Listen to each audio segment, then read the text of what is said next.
Victory to love, the love inside your heart. Victory to the light that shines in your mind. Earth, sky, and stars, 10,000 suns shine within us all. Give praise to the one. Well, let's delve in. We'll be talking about 2023, but even before we get to 2023, we're going to talk about the yugas, the age of Aquarius, the Mayan calendar shift in 2012, great cycles of time, and hopefully you're excited about that. But if you're wondering why is that a preface to 2023, everything that's happening up until now in 2023 is both connected to what has happened last year, 10 years ago, 100 years ago, 26,000 years ago, and it's also, we'll talk about it, and it's related to what has already happened in the future and it's coming back around at us. Time, from an astrology perspective, is circular, not linear, and your past is becoming your future. It's called karma. Understand it that way. Oh, shoot, or oh, yay, this is coming around again. We can understand time being non-linear through karma. There's not much need to go into explanation about that, but we will. So, this is getting you acquainted with what is called the precession of the equinoxes. My finger, the 4 ages, the 4 directions, the 4 yugas, a great year.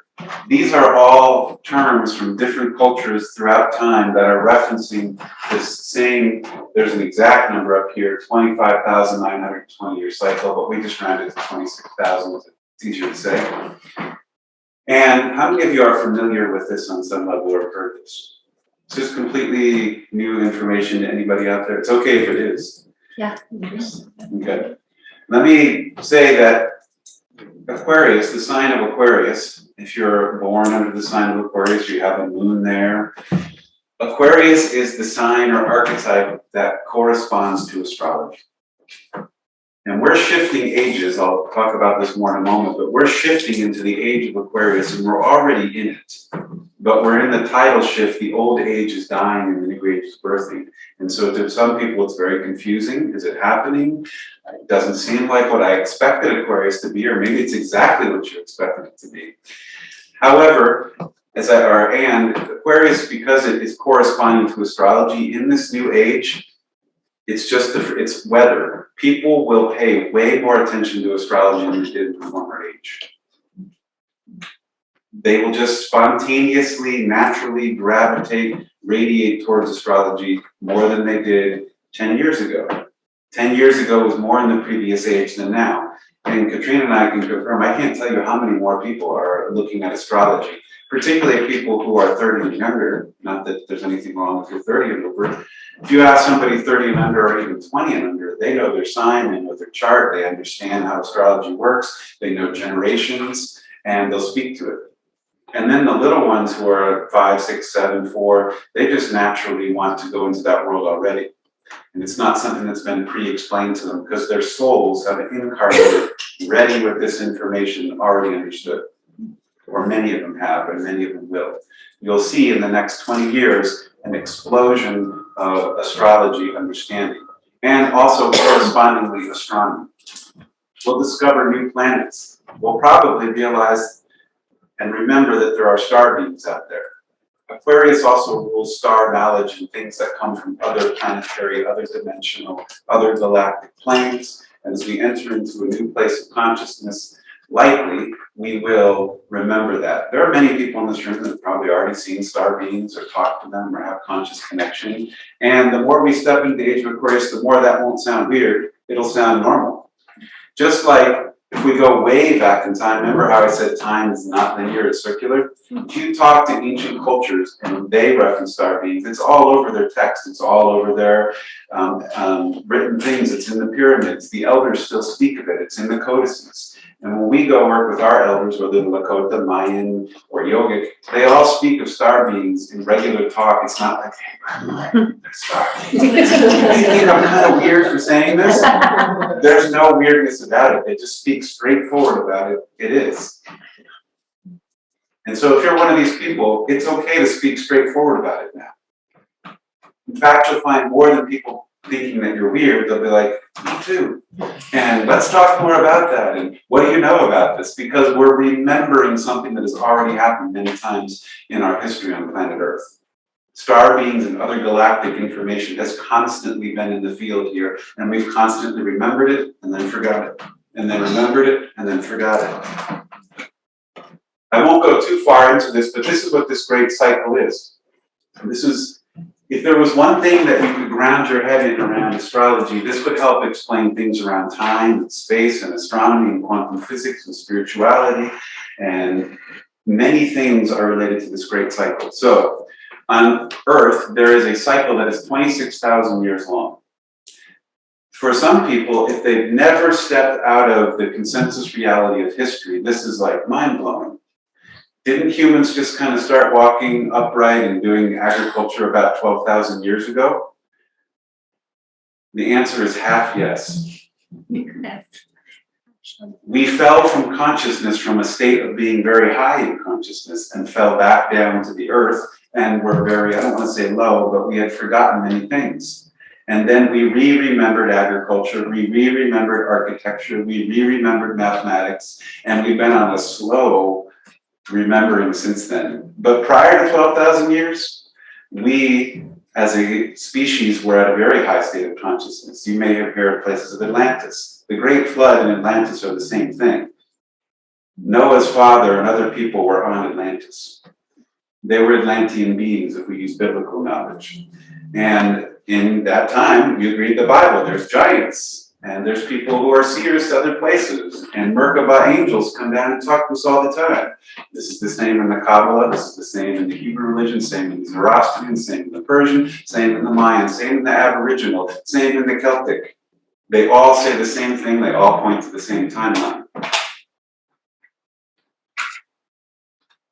If this information is hitting you for the first time, it's okay. We're all remembering it. The Greeks wrote about it constantly. Maybe you weren't taught about it in your history class, but if you go back and read more of Plato's stuff, Plato's allegory is an amazing story, but he also wrote about what he calls the Great Year. And it's also called the Platonic Year. And how many years did he say it was? 26,000 years. And what did he say it was? He said it was a rise and fall of consciousness that has been constantly happening on this planet. And he named it by the ages. I say here, the Platonic year, you can see over here, there's the Golden Age, Silver Age, Bronze, and this is what we have just been coming out of, the Iron Age. The yogis call it the four yugas. And we call it Vedic knowledge, and they use an example of a bowl. So instead of having the Golden Age, they call it the Satya Yuga, and it's a bowl standing on four legs. And in that age, consciousness is present in everything, everywhere, at all times. It is here, but our minds have told us it's not. And so in that age, everything is revealed at once. Or another way to say it, everything is truth. There's no lies, there's no deception. And in that, because there's no lies and deception and mistruth, everything is at a higher state of consciousness. And things that we consider magic and spiritual now were the way it was then. Then, as the ages descend into Treta Yuga, Treta means three, the bowl loses one leg. You ever seen a three-legged dog? They get by, but they have a little more trouble. We've descended 25% in consciousness, and truth has been obscured by 25%. It's not a sudden shift, it was a gradual, and then we hit this age, we're there. But generally during Treta Yuga, things are pretty harmonic still. Then we come into the Bronze Age or Dwapara Yuga, where the bowl is now on two legs. 50% consciousness, 50% truth, 50% understanding of our galactic position, 50% consciousness. Kind of unstable. And then we descend or evolve or devolve. I don't want to use them up and down because this is a constantly occurring cycle. Like the days, there's night and then there's day, and there's night and then there's day. This is called the Kali Yuga, the bull's on one leg. That's what we have been in for a long time and that we're just coming out of. And that's the state when consciousness is at 25% or less. Truth is at 25% less. The example, I mean, this is not a shock to anybody. Watch media, watch politicians talk, look at anything. Do you feel like you're being told the truth? Go to a car dealership. Are you like, people are so skeptical. And so are we. Are we being truthful to ourselves? If you see it outside, it's inside you. How truthful are you to yourself, your parents, your partner, your relationships? Are you 100% truthful? Are you inside you good? It's hard to be 100% truthful all the time. The Lakota, for example, they call it the 4 directions. They have the 4 directions and they use these same colors. And instead of a bull, they say a buffalo. But don't you think it's interesting, 2 cultures on other sides of the world that are supposed to have no connection talk about a 26,000-year cycle with a bovine animal that goes from 1 to 4 legs? The Greeks call it the ages. And then if you want to go science, this is scientifically known. NASA navigates long-term spaceships and satellites based on the precession of the equinoxes.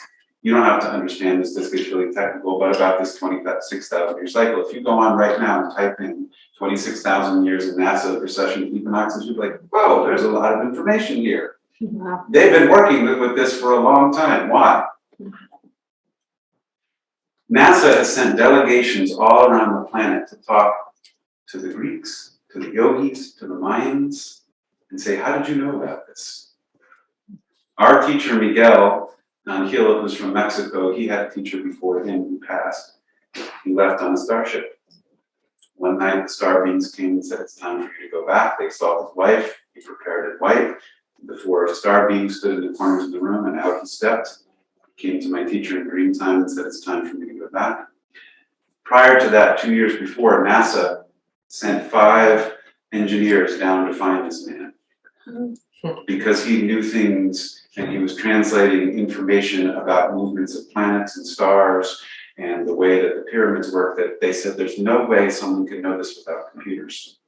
And they kept asking him, how do you know this? He said, those who know, know, and those who don't.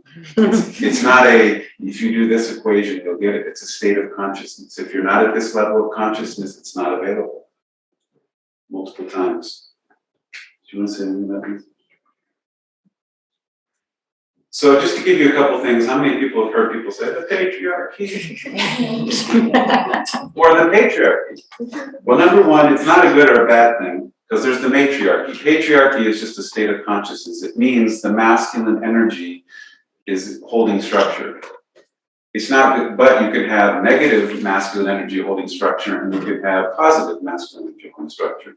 Unfortunately, mostly it's been negative masculine structure for the past 6,000 years. And this doesn't just mean men, though men have often been in a position. A woman can have negative masculine energy traits that come out. And masculine traits have to do with willpower, desire, power, structure, gathering resources. And so this encompasses things like institutions, educational systems, monetary and banking systems, governance. This era really began in 4500 BCE, and it really has come to a close in just the year 2000. But in astrology, it's not a singular event that usually transforms something. I always bring it back to weather. Weather is a field of energy. It's not a singularity. When it is March 21st, the weather is shifting to spring from winter. But March 21st could be a blizzard. It's supposed to be spring. Today says it's spring. I want flowers. It takes time for one season to shift into another. Same with consciousness. It takes time usually for it to shift. So the patriarchal energy has been shifting for 500 years. We're about halfway through it. About 1750, the height of the Renaissance, which in some ways was good, in some ways it was way not good for consciousness. It set up a whole bunch of things about putting science over spirit and people descending from trusting their intuition. Kali Yuga, this was that age that we talked about. Kali, in this case, means time. Kali is also the goddess, and she is the goddess of time. She's the goddess that has the black skin. Now, you may find different information on this, and I'll just preface it and I won't go too far. And some people say that Kali Yuga is about this amount of time. Some people say it's something like 400,000 years. These cycles are all fractal, in that you can have a smaller version of it, and then there's much larger extending out fractals of it. So there is like a mini Kali Yuga, and then there's a medium Kali Yuga, and a bigger one. But whatever it is, we're at the end of this one.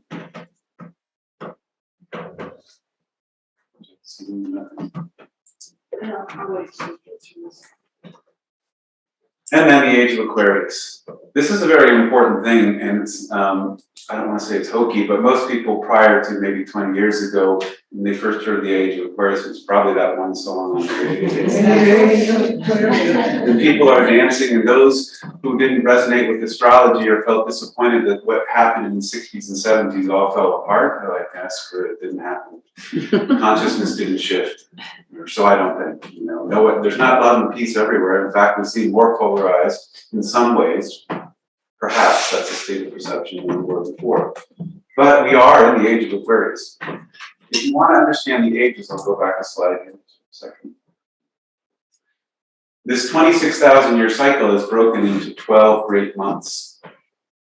Each great month is about 2,000 years long. Each great month is the signs. It's like a solar month. There's the month of Aquarius, the month of Capricorn, the month of Sagittarius. The sun stays in a sign for 1 month. The ages, the consciousness stays in there for 2,100 years. So we are just burgeoning in to the age of Aquarius. Just about started at the year 2000, and it takes about a 100-year transition. So we're right about in the middle. We're about 3/4 of the way into the transition of this new age. And here's the previous 4 ages to help wrap your mind around it. We're just coming into the age of Aquarius. The last age was Pisces. It was from 2000 BCE to the year 0, Jesus. The age before that was 4000 BCE to 2000 BCE. Or if you just prefer BC, the E gets your head all messed up.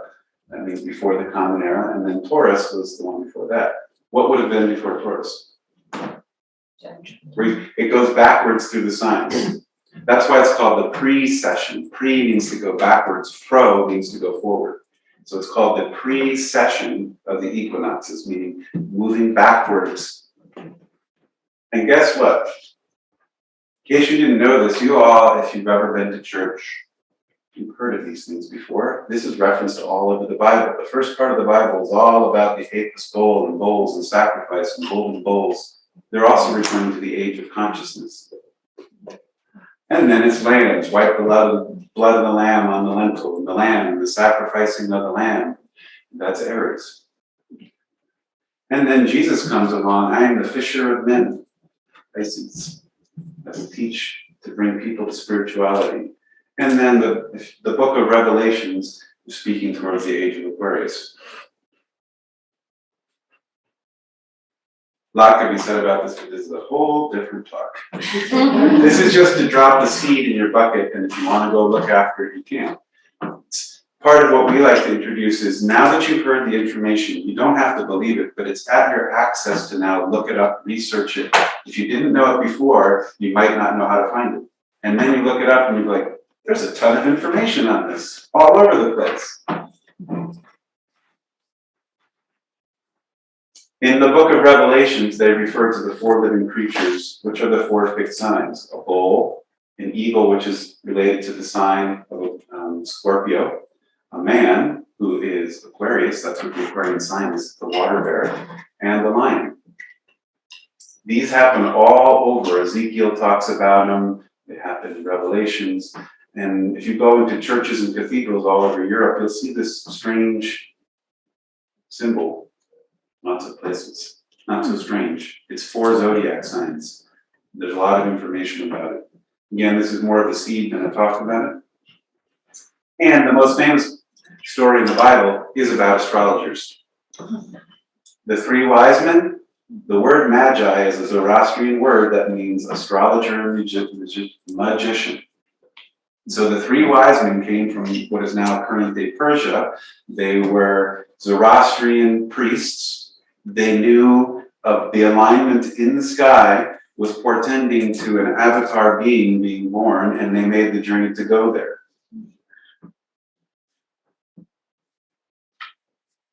If you go look up the etymology of the word magi, you'll find over and over again, it's astrology. Or the word magician comes from magic and other things, and it's not necessarily the same as we think of today. Those who are magic in the ancient tradition are those who understand alchemy and transformation of the soul. So the magicians are the people who are yogis.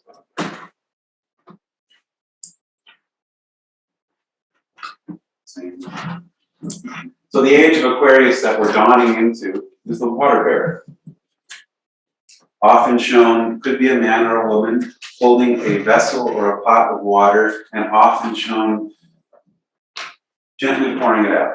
Not turned upside down, but there is a consciousness watching of the water. The sign of Aquarius is also these two wavy signs here. And there's the bird that has to do with Aquarius. Another name for Aquarius is the water bearer.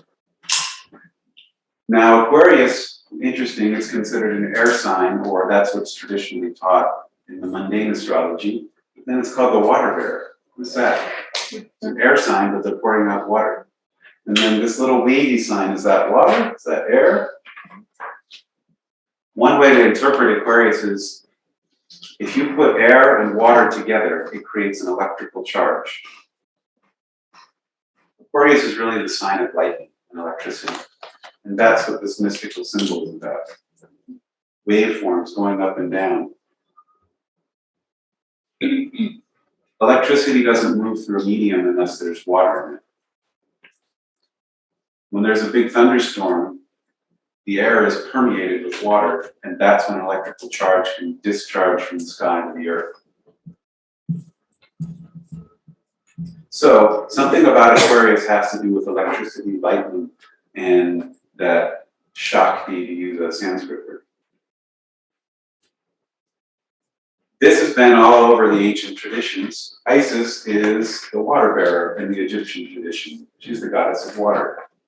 And here she is with Osiris. She's often shown as holding water, working with water. Isis and Osiris are related to the Great Pyramids.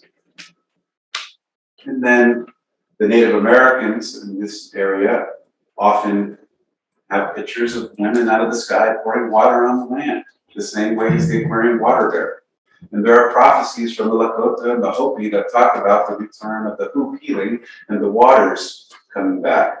I won't talk about this because this is a whole other talk, and this was shared by our teacher, Robert Edward Grant. Da Vinci's Vitruvian human, Vitruvian man, is about the age of Aquarius.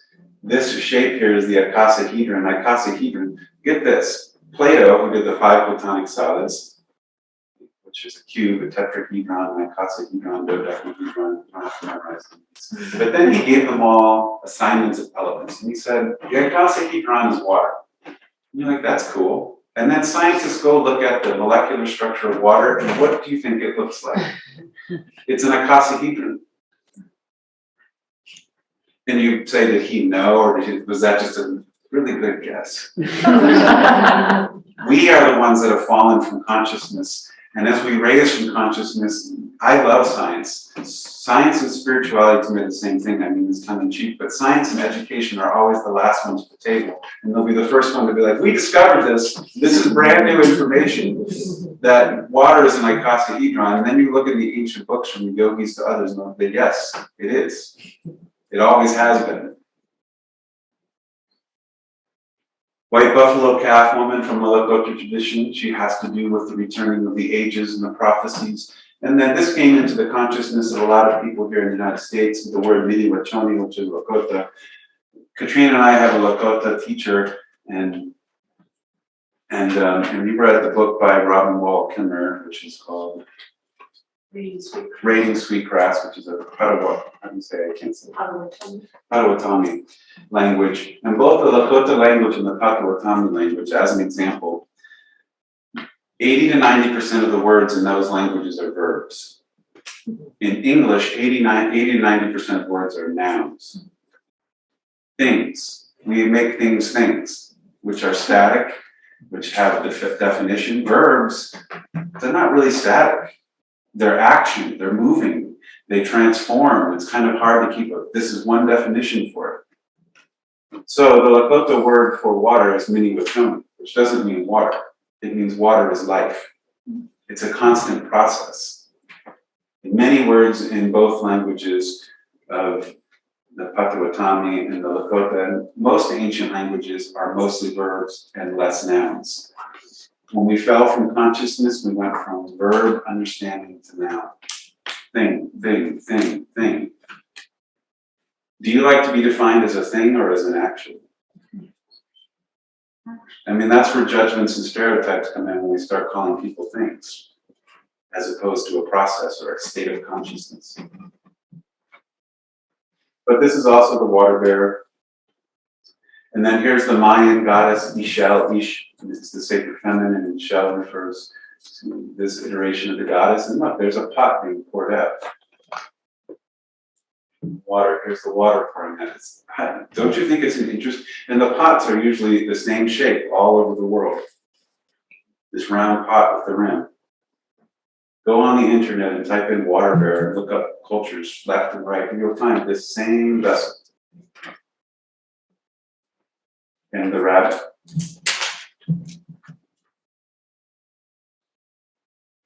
Ixchel is the goddess who represents the water bearer, the water rabbit. This year that we'll talk about in a moment, this year that we're coming into from the Chinese zodiac is the year of the water rabbit.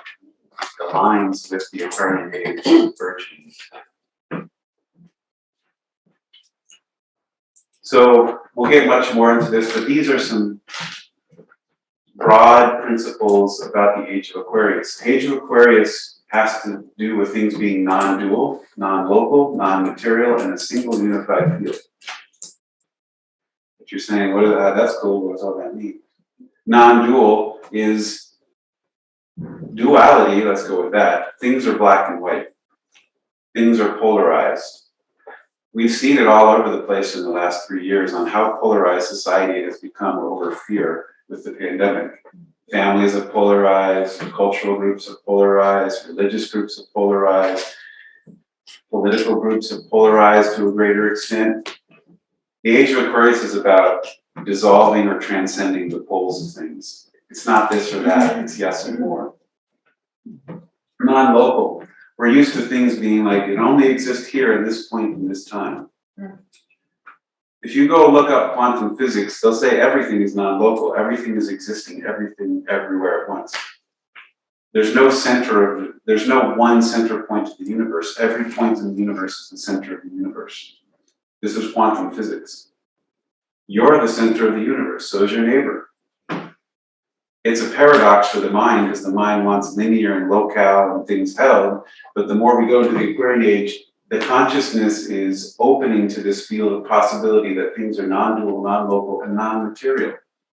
This has been the big fall through the patriarchy, the Kali Yuga, and the Iron Age, is that we have fallen deep into materialism. And the mind is vastly attracted to materialism. And burgeoning from materialism are the 7 deadly sins. We become greedy, we become lustful, we become angry, we become lethargic. All the things are expressions of falling deep into materialism because we've forgotten our spirit, we've forgotten where we've come from, and we've forgotten that we are spiritual beings, not material beings. This little thing down here, so this is a quote for the observer. The opposite of this was how the Piscean age played out. But the observer determines what's observed. Anybody ever heard this statement before? Does this make any sense to anybody? Yes. What you focus your consciousness on is what you will see. This is a principle that's been long understood by some of the best scientific interpreters of the previous 2 centuries, Einstein, Max Planck, Nikola Tesla. If you go read their writings, there is no such thing as objective science. This whole thing that we've held up our Western consciousness on is objective, it's a fact, it's reality, that's it. And then you read Max Planck and he says, the more I've studied the universe, I realize that it's a universal mind and that whatever we think is what we see. That was his assessment. And then Einstein said the same thing, that when you set up a scientific theorem, you're not seeing an objective reality, you're seeing what the theorem is pointing you to see. It's not good or bad, but we need to retrain our minds. Whether we do it or not, the age will guide us to do it. It's the weather. That what we put our mind towards is what manifests.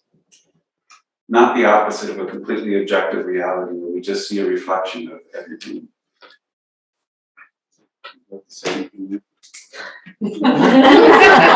To be clear, this is his workshop. I'm just being like on occasion. He did all of this. So this is the age of Pisces, the age we just came through. From year 0, saying what's the year 0? We calibrated that based on the considered birth of Jesus. And it went through the year 2000. Remember I said these have the mini ages or the astrological months of the great year take 2,000 years, and there's a 100-year shift. So while we are now in the age of Pisces, of Aquarius, it's still in a shifting phase. We'll talk about it. Now, there's no guarantee any which way how an age will come out. Meaning, I'll use the word I don't like to use, but people like to hear this first. Is it good or is it bad? That's the polarity.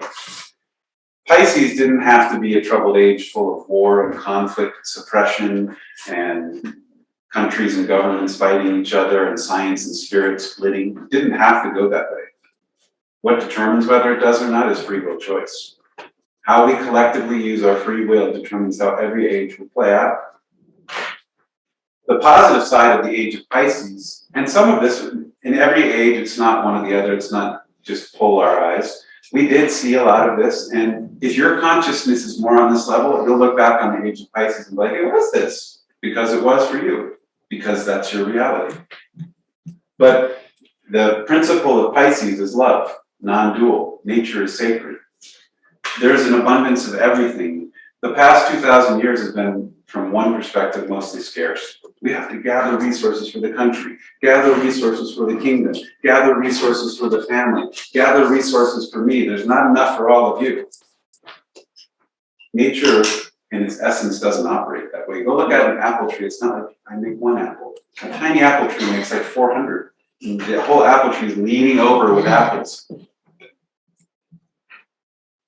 Cosmic, meaning the consciousness is expanding out. We went into mundane and societal consciousness, or a lot, not everybody, and not every culture. Unconditional, meaning you're loved, you're seen unconditionally. There was a lot of, just think about most people's families. Conditional love. You need the degree, you need to be this gender, not that one. You need to please us by being this religious way. A lot of conditional love. What you do is how you love. Unconditional love has nothing to do with doing. Creative is a Piscean principle. Intuitive, empathic, peace, a direct link to God and spirit. Spiritual, no boundaries, imagination and dreams, and samadhi and oneness. Just listen to the John Lennon song, Imagine. And this is what the age of Pisces could have completely been. He was channeling that. Here's the negative side of the age of Pisces. Destruction, fear, chaos, suppression, scarcity, material-based greed, control, religion. God is separate, dominate nature, war, suffering, asleep, dense, and forget. Doesn't mean it was all this, but do we see any of this?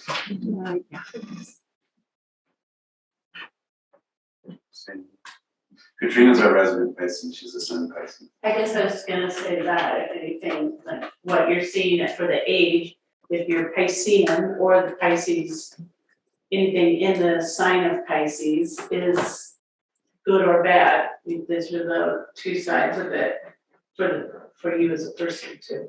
Astrology is fractal. Everything's fractal. If this applies to the ages, it applies to the individual. So if you're a Pisces sun, the positive expression of you is this, and the negative or the disharmonic expression of you is this. Everybody has Pisces energy. When we look at your chart, see the two fish swimming, everybody has Pisces. So everybody has this need. Even if you don't have a planet in a house or a sign, it doesn't mean that you're void of it, because you have to move through that at some point, so it does affect you. Now here's something that's lesser known, but I'm sure some of you know this or intuitive this. Every age has an opposite and hidden energy. The opposite and hidden sign to the age of Pisces was Virgo. And why is that? Well, here, let me see. I'm standing in Virgo right here. On the other side of the wheel, which you can't see, is the sign of Pisces. They're opposite complementary signs. If you look on your chart and find either Pisces or Virgo and look across the wheel, you'll see the opposite sign.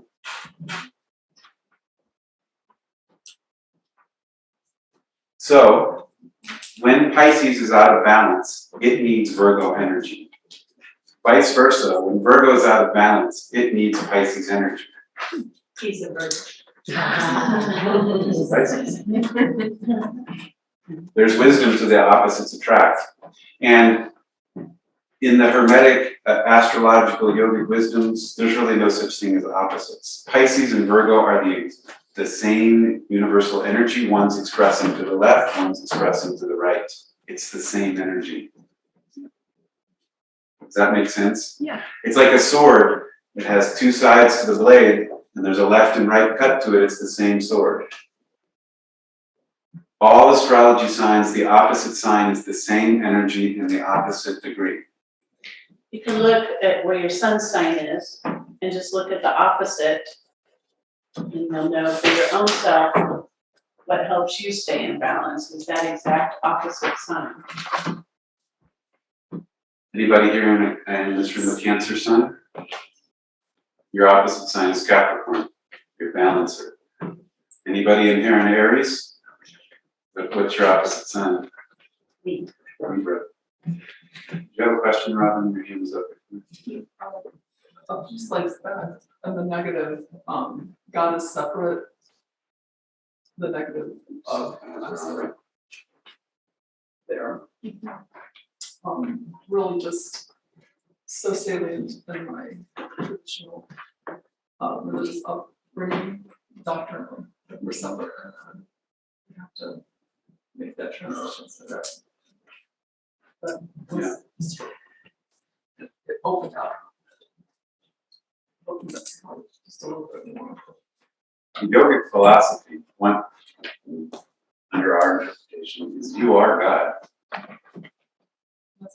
That's blasphemy in the age of Pisces by lots of religions, but not in the Vedic philosophy for the past 2,000, 10,000 years. Or the Lakota, it's not blasphemy in the Mayan, it's not blasphemy in the Aboriginal or the Druid or the Celtic.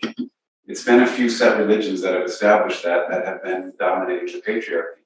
But most of the world consciousness has not necessarily been there. I mean, we live in a Western world, and if you're in the United States, likely you grew up Christian or Jewish or Muslim, but maybe you had hippie parents and they introduced you to other things. Or maybe they were just more open in the spiritual field, but often the doctrine is taught that God is outside, separate, and different. Well, you have this one at the Piscean symbol. This particular one really highlights the, if you've been in the Catholic tradition at all, this is the Daikon fish that's often on the ship's cap. You'll see that, the symbol of that. Go look up things around the Vatican and the Pope, you will see astrological signs and symbols everywhere embedded in everything from his cloth to his staff to the scepter to the symbol for the Pope. And you say, oh, now astrology is part of that. It's everywhere in the Vatican. You might visit it, it's everywhere. So Virgo is the balancing sign to Pisces. We talked about this, but when the Piscean age is out of balance, it can also unbalance the Virgo part. unbalanced Virgo and Pisces is shame. How many people have felt shame because you didn't do what the religion, the culture, the parents, the gender paradigm said? How many of you have felt guilt? The negative side to Virgo is perfectionism. This was also in the field for the last 2,000 years. Things need to be perfect for them to be loved. Unperfect, unlovable. Do better, get the PhD. Go back to school, make more money, be skinnier, be more spiritual, meditate 47 hours a day. If you didn't, you're a bad person, feel shame. It's funny, but it's not funny. Control are both Virgo and Pisces things. Denial and being caught in the mental realm is the shadow side of Virgo. Too much thinking, too much thinking, too much thinking. Where's the heart? Pisces. And I won't go down this, but what was the other side? I mean, just look at this. Jesus is a perfect archetype for the whole Piscean age. Jesus was embodying the positive side of reuniting with Spirit and God. But there was a lot of Jesus being the martyr. That's the shadow side of Virgo. And that's the shadow side of Pisces, crucified. Also, Virgo is that's where the word virgin comes from, the Virgin Mary. And then part of what went through the whole Piscean age is the idea of asceticism, where you have to deny yourself and push away the outer world. And materialism is bad. When things go into the field, remember how I said we fell into materialism? The opposite is also completely present as well. Material is completely bad. And so we either fall completely into it, or if you're spiritual, you can have nothing to do with materials. And that was the whole past age. Priests and monks and nuns were not allowed to have sex or union with a partner. That was considered shameful, guilty, not spiritual. That's the shadow side of Virgo. And to be chaste, you have to be a virgin. Jesus' mother could never have had sex. That would be blasphemous. That's the shadow side of the age of Aquarius. Or Jesus having sex. The idea that Jesus had to have been celibate, or there's no way he could have unified with God. That's the shadow side of Virgo. Whole other talk, but that's just to see if you think about it. So Virgo energy helps balance Pisces and vice versa.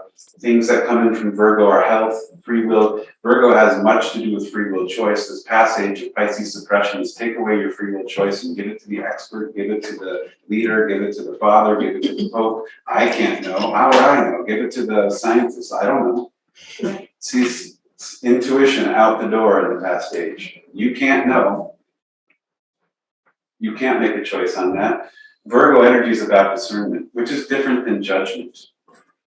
Judgment is, that's bad, that's punishable, that's good, more of that. Discernment is, this is not for me, this energy is not best for my field, I make proper boundaries, but it's not judging it. Very different. Nature is sacred, that's a balanced Virgo and Piscean principle. Spirit is in the physical world. That's also something that was taught in many religions, that there is no spirit of things physical. God is up in the sky.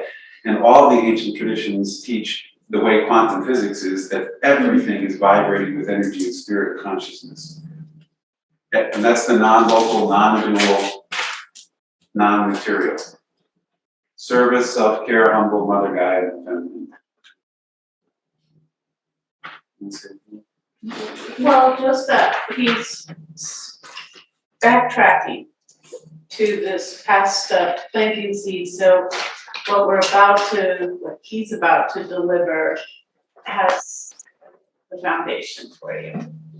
Because it's pivotal. What's happened really 2020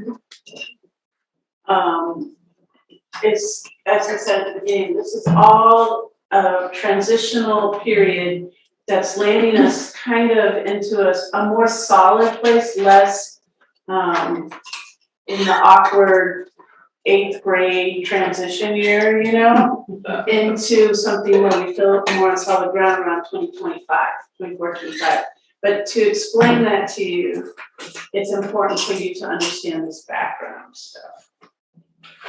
We're at a major shifting point in consciousness, and so to understand why we've gotten here, set up.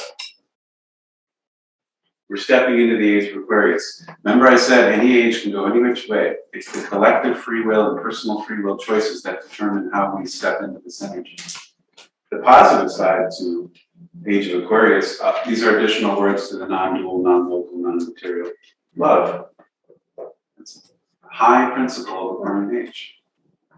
Light consciousness. There's going to be a lot of interesting things happening around light in these next years, 100 years, and 2,000 years. Freedom is an Aquarian principle. Unity is also an Aquarian principle. Being awake and awakening, spirit, community, forgiveness, compassion, liberty, revolution, and evolution are all words and concepts that go to Aquarius.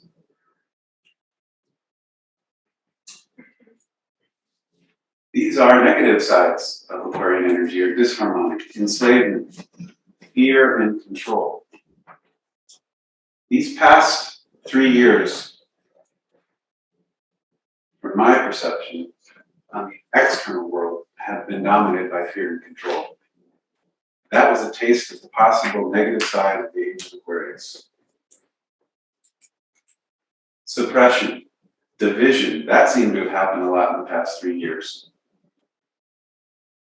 Isolation, remember the shutdowns?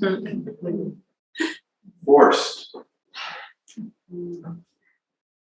Destruction, death, cyborg. Talk about it a little bit later, but Aquarius also has to do with technology, which is not good or bad. We will see an amazing, unprecedented explosion of technology in the coming years, which we may call magic at this point. However, the shadow side is if we don't know how to harness it, we will turn humans into cyborgs. It's not that technology is bad, but if we misuse it, we will misuse our human bodies and our interaction with technology. No soul. The shadow side of Aquarius wants to pull the soul out of things. It's mechanical, it's electric, it's a robot. It's dominated, it can be dominated by politics, which is the opposite of unity. I shouldn't say opposite, that's my judgment.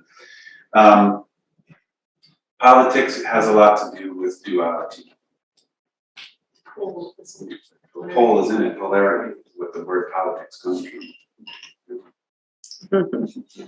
And 1%, and I mean this in all the ways, and we've seen this, 1% is the elite. Those who hold the power, those who hold the money, those who hold the structure. And if this applies to society, this applies to the individual. I'll explain this. If you are an Aquarian sun, a shadow side of Aquarius is people who are Aquarian or have a lot of forward Aquarian energy who think they're way better than others. I know this, and they probably do. But that doesn't mean that that gives them the right to be above somebody else.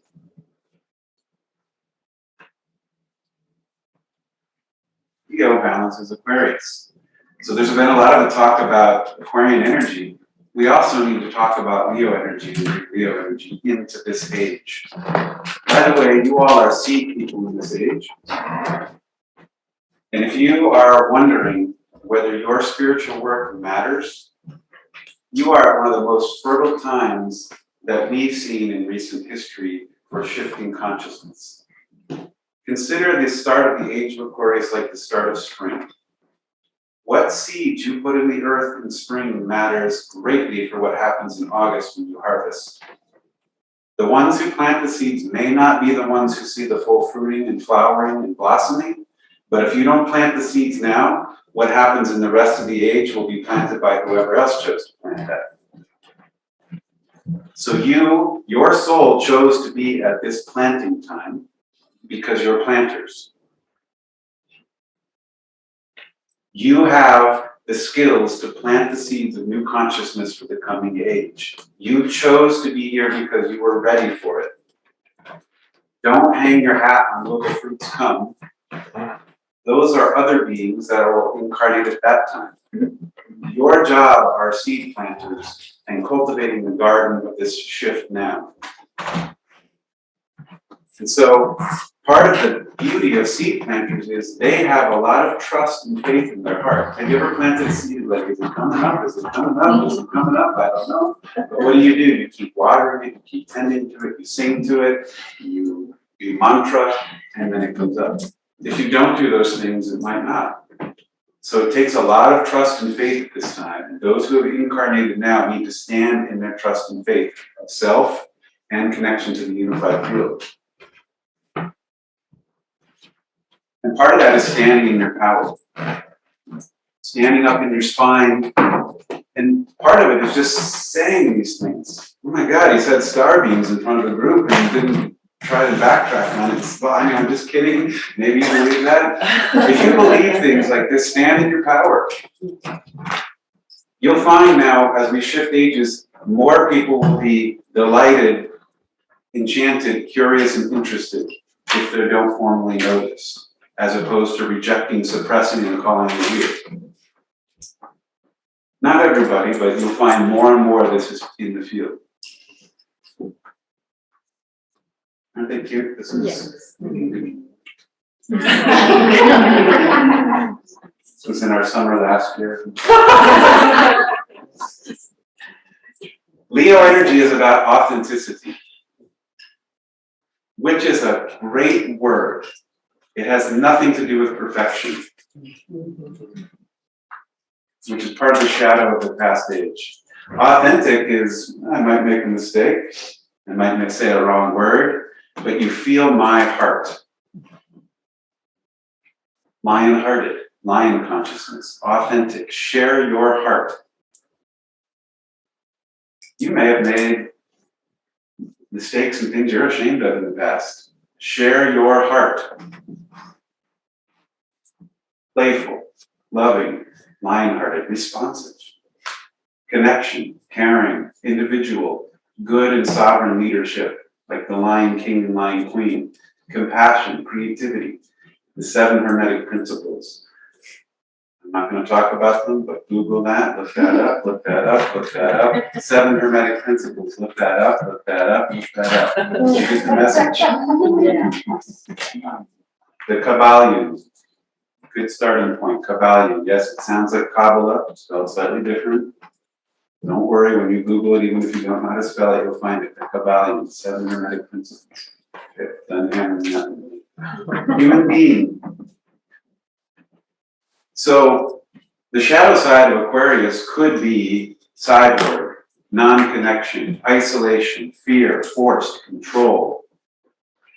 We need people to be human beings with hearts and feelings and intuition in this age. If we don't have that, this age will go greatly awry.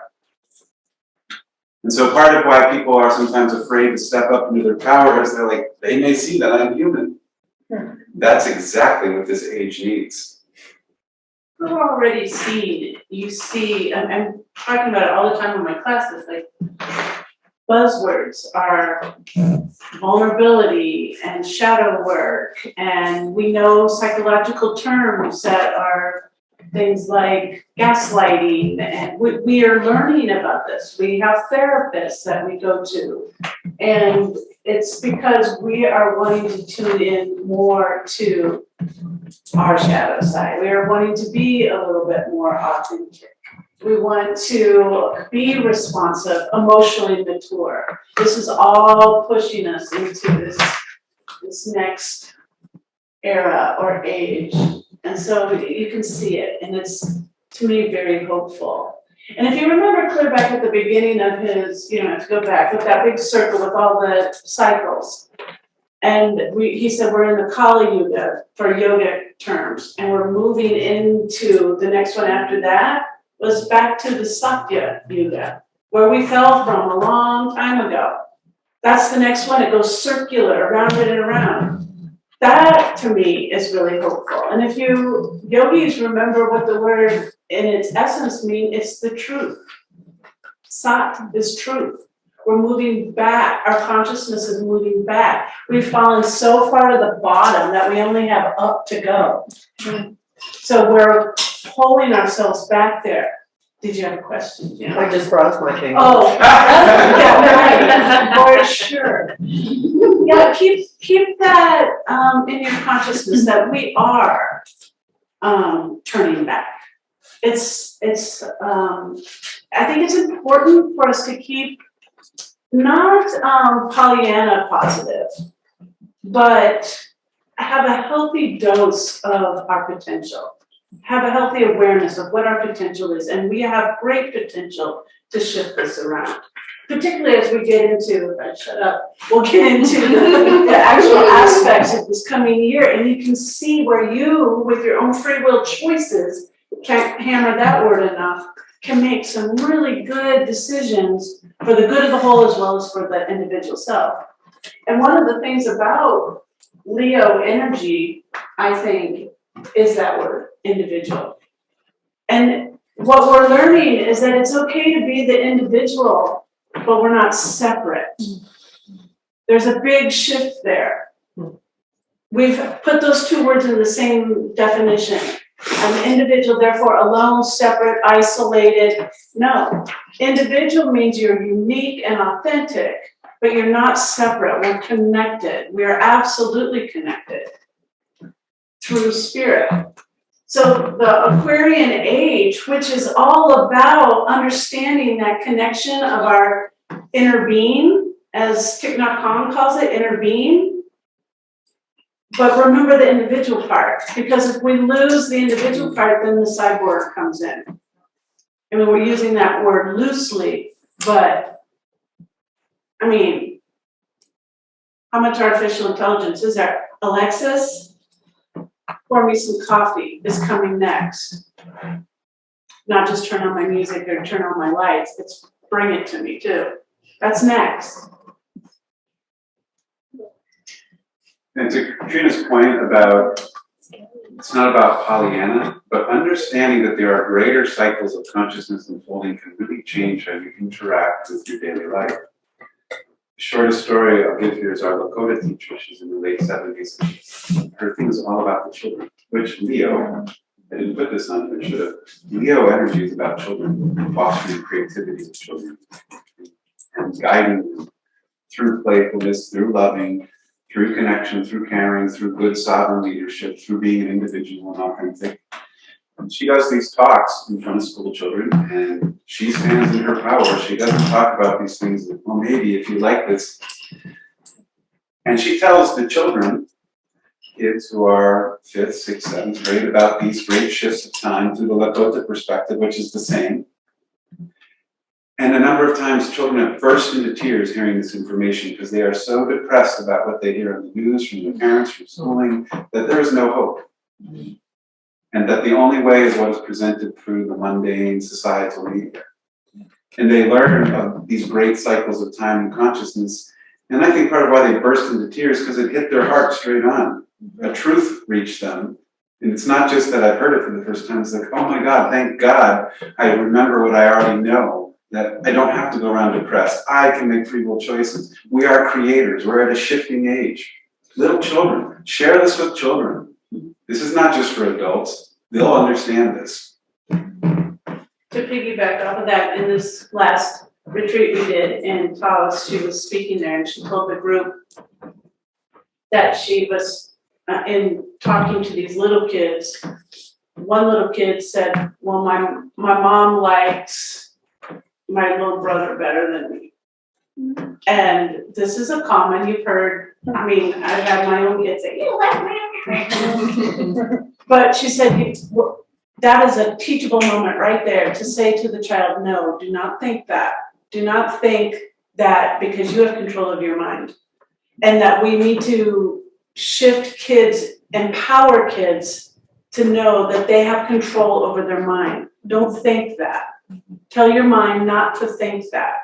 That's a insidious little mechanism that's creeped its way in there for you to justify something in your life. But you have the power to go in and say, no, that's not true. Tell yourself. It's not mom's job to say, no, that's not true. Although we do. We go in and say, that's not true. I love you both the same. But teach the kid to tell themselves, no, that's not true. Like you have power over your mind. completely, and this is a big piece of what we're stepping into. You're the boss of your mind, you're the boss of your thoughts. And if you want, you can hand it over to the TV and the TV can tell you what to think, or your social media can tell you what to think. But you want to be in charge of your own mind. And how do you do that? You tune into your intuition. Tune into your heart speak. What does your soul say to you? But we get, and the other thing I've heard, the voice that we have in our head is the voice of our parents from when we were little.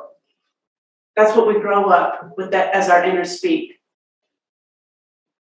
And God bless our parents, but they have the voice of their parents in their head, and they have their parents and their etc. And sometimes this stuff was not even spoke of. Like I was saying the other day in class, my grandpa has no idea, I mean, he's passed, had no idea what shadow work means. No idea what that is. Nor did he think he needed it. This is a different place we're in. So teaching little people and ourselves to think for ourselves. And you're in charge of what is in there.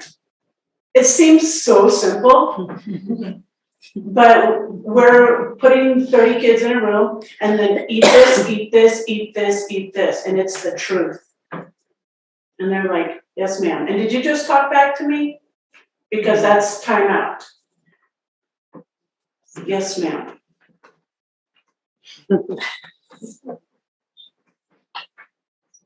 This from one of our teachers, Robert Everson. He drew this. And this is his phrase. He said, "In the Aquarian age, the heart thinks and the mind feels." How often do we say, "I think with the mind, I feel with the heart"? It's not that the other doesn't still do it, but the Tibetans call the heart and the mind the heart complex. The yogis draw the figure 8 between the heart and the mind. They're two ends of the same energy. And so this age is remembering they're the same energy and they can do the same thing. But we've given the mind the full task of thinking, and the heart feeling. The heart has tons of neurons in it, if you want to go science and biology. Neurons are what scientists ascribe to what makes the brain think. I'm not saying scientists are wrong, but from the spiritual perspective, thinking is not a locale, it's a field of energy. You don't think from the brain, but the brain is the crystal receiver that receives thinking. And the Aquarius Leo, the old Piscean age, out of balance, was all about my point of advantage. How can I get advantage? The Aquarian age is its a vantage point. It goes from the one to the many.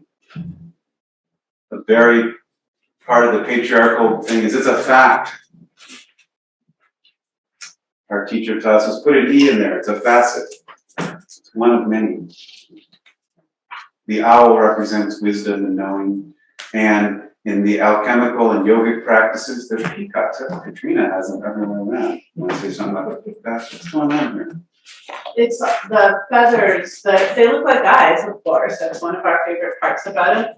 But it's reminding us that there's multiple perspectives. That the way we see things isn't always the right way. At least there's another perspective that works better for somebody else, and that's their right way. And if we can allow for ourselves to have multiple eyes, like the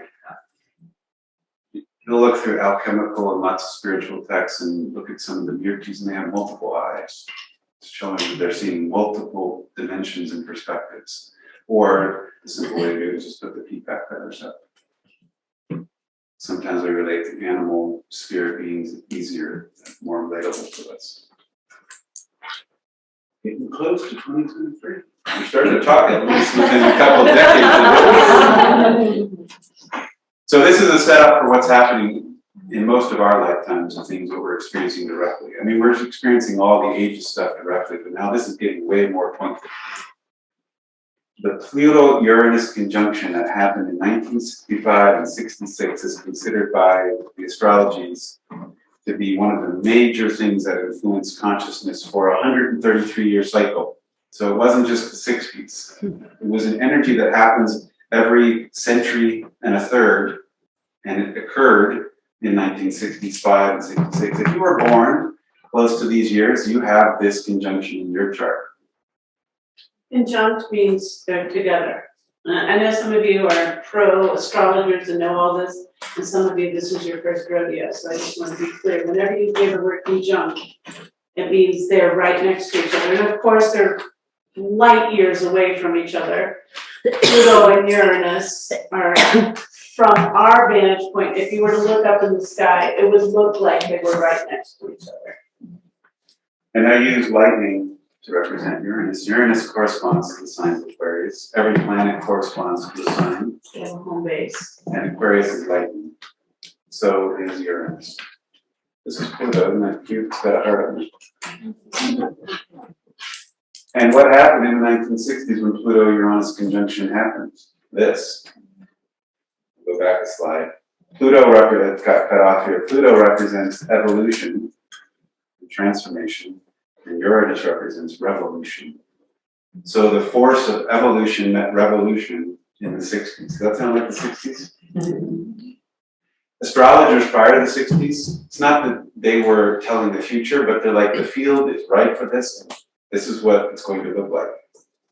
Astrology is not meant to be a future crystal ball telling tool, but when you see the energies moving in a particular conscious direction, you can understand probably how they're going to unfold. Well, it's like looking at a topographical map. If you look and you're like, oh, well, there's mountains there and a river there, we could go between them. It's common sense. Or you could go over the mountain and take 3 years longer to do it.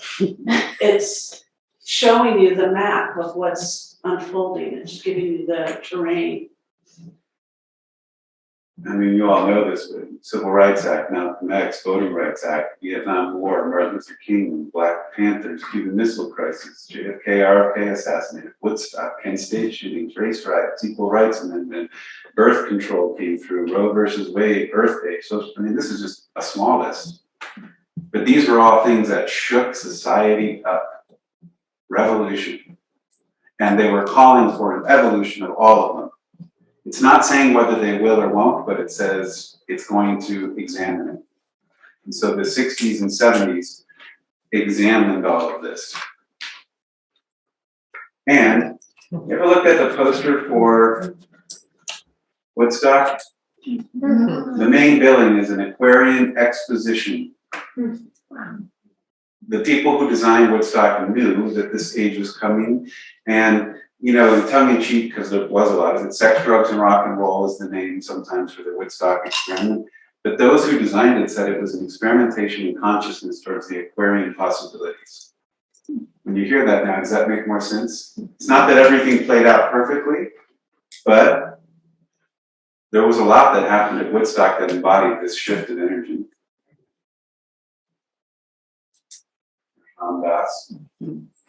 And so that energy, the Pluto-Uranus conjunction, really, remember I said it's not about a point in time, it's a field. It really persisted from 1860 to 77, that it was in the field as potent. The season was right. And you can consider, like Katrina said, when Pluto and Uranus came together in the sky from our perception, it's like a new moon. New moon is when the sun and the moon are together. And new moon, I put in quotes, new moon cycles or conjunctions are considered unconscious.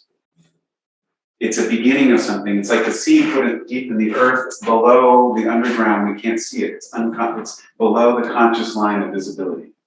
It doesn't mean whether it's bad or good, but so what came out of this time was unconscious. It was like opening up, I guess it's not the best analogy, but Pandora's box. We exploded these energies out, but we were so close to them, we didn't understand the meaning of them all. The cycle continues. Pluto-Uranus square. So this is called the first test of consciousness for what happened in the 60s. Almost 20 years later, is that 40 some years later? The planets Uranus and Pluto came into a square, so they started together and then the clock ticked. And Uranus is up here and they're coming at a square, and so this brings everything back into the field. And what happened during 2012 And even if we just put it to 2020, there was the Arab Spring, there was the Occupy Wall Street things in Madison, there was all these revolutions happening down in South America. Environmentalism came back to the forefront. Many of the themes that played out in the 60s revisited during this time frame. A lot of them got contracted and closed back down.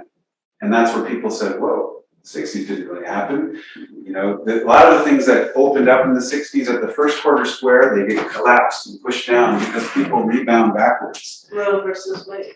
Yeah. The swing went this way and everything came out, and so over 45 years of this conscious clock, it swung back. It's not commenting on whether it's good or bad or right or wrong, it's the pendulum of the way these energies work. It's like talking physics. If you hold a pendulum up here and let it go, where's it gonna go? To continue with square, like if conjunct is this and square then goes around, it's like the half moon. If this is the new moon, this is like the half moon. We're a quarter of the way around. And squares are a 90-degree angle from where it started. And it's usually meaning, so when you look at your chart and you see squares, that's all those red lines, most of those red lines. That means there's a challenge to the situation. It's disharmonic. It's not easy. Challenge, disharmonic, difficulties. So, and that's where we're at right now. We're in this. Why did I choose these two pictures? This is the Aztec/Mayan calendar, and this is the picture of the coronavirus. Do you think that's interesting? Yes.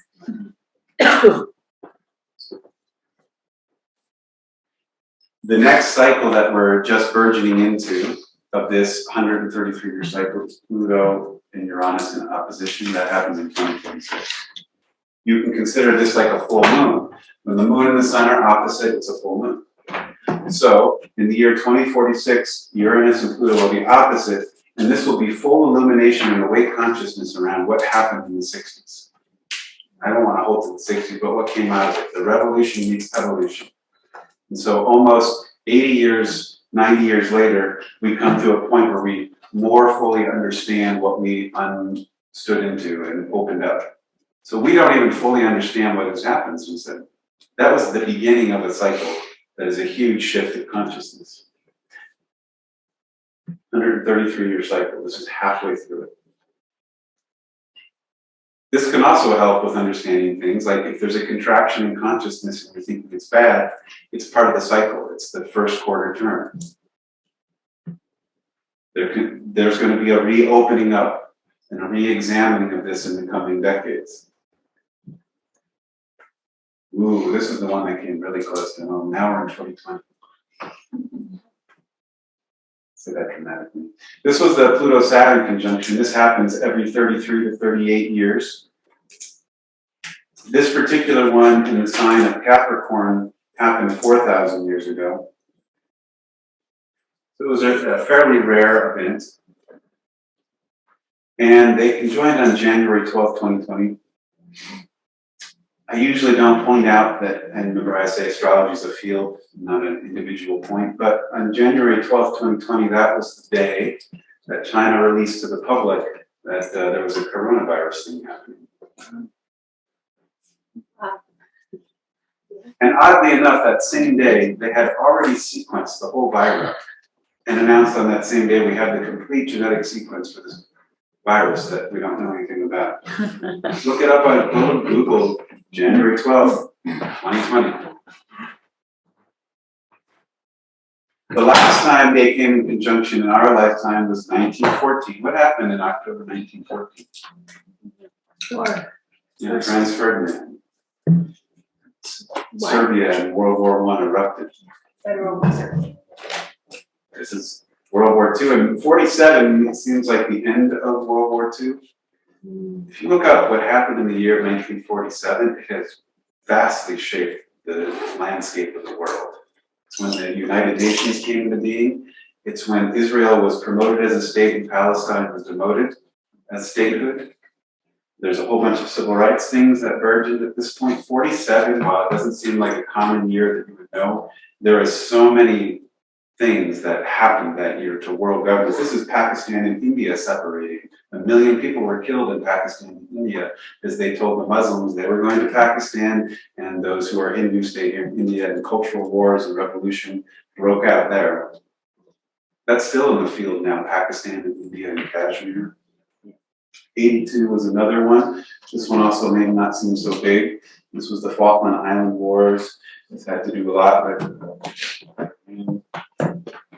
states.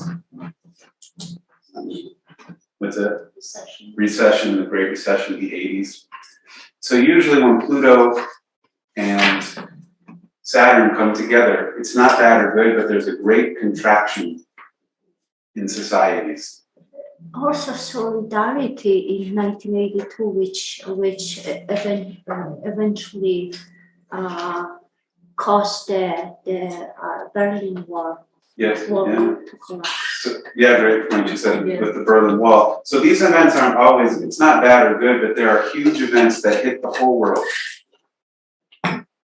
Every time these planets come together, you can look back through history to the rhythm of them for centuries and millennia. You look at the dates that they've come together every century, 3 times a century, and you're like, wow. Something impacted the global scene, or what was considered the global consciousness at the time, whether it was Europe or whatever. They also have oppositions. The opposition points are interesting too. 31, the Great Depression, the Dust Bowls here. I don't know all the world stuff, but these were some dark years around the world leading up to World War II. The collapse of the financial markets. Like I said, this is the date of them, but the field of these things is about a 3-year field, before and after. It's like magnetism. As these planets start coming close to those positions, we start to feel them in this field, like vibrating. 65 and civil rights and all those things. So this was happening concurrently with the other great energy of Pluto and Uranus coming together. So Pluto and Uranus were together with Saturn were opposite in the years of 65 and 66. It was like adding extra fuel to the fire. And then 2001 was an opposition, the Twin Towers and all of that stuff. Whatever you may think about it, it changed the face of the world. So every time these planets come together and separate into an opposition, there's a rhythm of events that reverberate through the field of consciousness.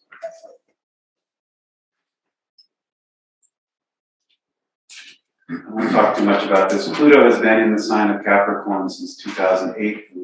This year is important because we're shifting out of it. The last time it was in Capricorn was 1762 to 1777, and it had a lot to do with the United States as a birth chart had its Capricorn return last year. And so it's a check-in around the United States consciousness. Are we doing what we agreed to do? Our soul contract is our Constitution and our Bill of Rights. And it's checking in to see if we're doing all these things. This is the last big thing before we get to 2023. Whew. This happened all of 2021 and 2022. Saturn was squaring the planet Uranus. Remember, Uranus has to do with revolution and change and shift and electricity. Saturn has to do with contraction and laws and karma. This was a time of unable to settle, electric, restless, tension. Lots of innovation, though, as well. Revolution and control were constantly battling with each other. The old way wants to control and hold the old banking systems, the old schooling systems, the old way of interacting. Evolution versus contraction, the old versus new. Patriarchy, karma versus awakening and consciousness. Rebel versus authority. That kind of feel like the last 2 years. And this is just for knowledge. Every 10 years, or 20, every 10 years, Jupiter and Saturn come together, and then 10 years they separate. And so there's a 20-year cycle, and it happens at the start of every decade. And so the cycle of the decades is always going contraction, expansion, contraction, expansion. This is just to put it in your mind awareness. Each one of these could be a whole long talk. I guess the last thing I'll talk about is galactic time in the minds. Are we still doing good? Is anybody sleeping? No, this is fascinating. How's our time? No, not that stuff. So this is our galaxy, or an artist's rendition of our spiral galaxy, and this is where we are, the sun. This is our solar system. When you look out and see Orion, there's Orion. So when you see Orion, you're looking away from the galactic center. When you look towards Sagittarius, you're looking in towards the galactic center. Hi. It takes the arms of the Milky Way 230 million years to orbit. So every 230 million years, here's our sun, we go all the way around. So when we ascribe the time of the dinosaurs, the Earth was over here. That's a way different state of consciousness if you just look at it from the galactic plane.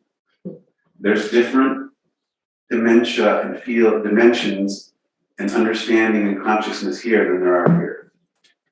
And same here. Does that make sense? Yeah. 230 million years to rotate around the galactic sun black hole. This work. This little graphic. That's the sun in the middle, and those are all the little planets around it. This is what our solar system looks like. The sun is flying through the edge of the galaxy, and this two-dimensional plane of the planets is this. Wow. These are all the planets and planetary bodies, and we're doing this at several hundred million miles an hour in the arm of the galaxy, spiraling around every 230 million years. And the sun, they didn't add this, but the sun is actually doing this as well. And so our plane of motion from the Earth is we're doing this all the time. We're not just doing this. Does that make sense? Yeah. There's lots of great graphics online from NASA and other things. This is getting away from two-dimensional or polarized consciousness. That we're moving in multiple dimensional planes. Messed up everything, I think.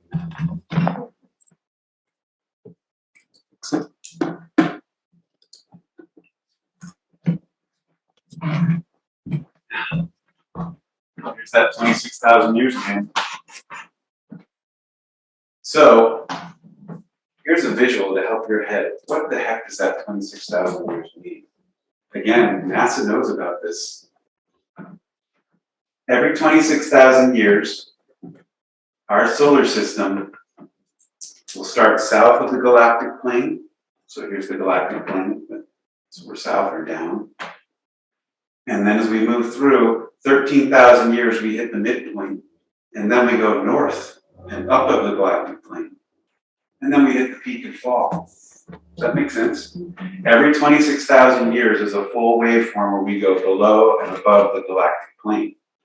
If we put that to consciousness, just think about it. There's a difference between being under the Earth and above the Earth.